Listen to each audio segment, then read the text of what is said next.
The home of Dr. Babikar Abdelhamid in Khartoum has seen a constant stream of mourners since he was shot dead during an anti-government protest on Thursday. His house has also become a meeting place for supporters and sympathizers.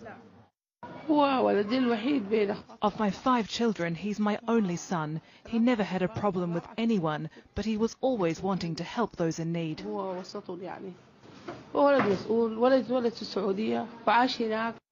3 of Abdelhamid's sisters are also doctors. They say he was shot by members of the security forces at a makeshift clinic that he set up in the capital.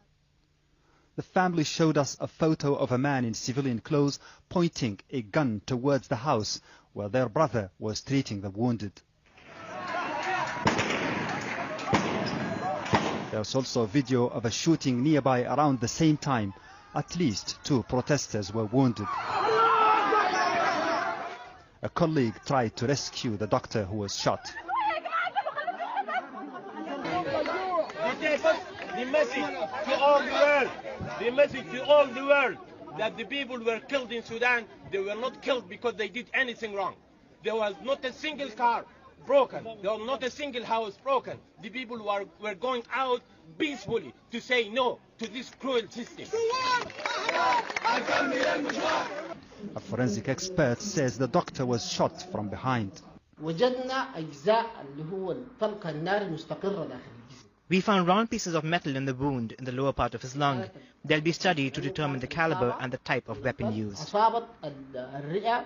Sudan's security forces and police deny any role in the killing of protesters. Police never used any live fire at any protest site or on any other occasion. We never use live bullets in any situation. The same denials have been reiterated by the head of intelligence and the target of the protesters' anger, President Omar al-Bashir.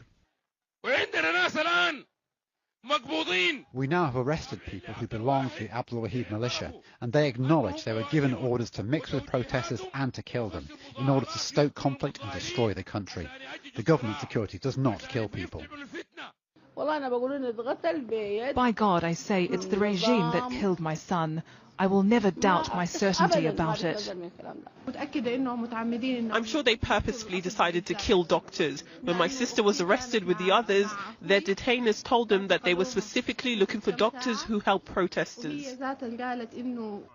The type of force being used by the government to quell the protests is adding to the controversy and confusion about the killings. The government has employed militia to help the army combat armed groups in Sudan for decades. What's attracting attention now is militiamen are masking their faces while attacking unarmed civilians in the streets of Khartoum and other major cities. There is a very dangerous and unprecedented situation now, when men in civilian clothes can carry guns and batons and mask their faces to confront protesters. This proves the existence of a shadow army, which a senior ruling party leader talked about. As protesters chant peaceful, peaceful, they are drowned out by gunfire and tear gas.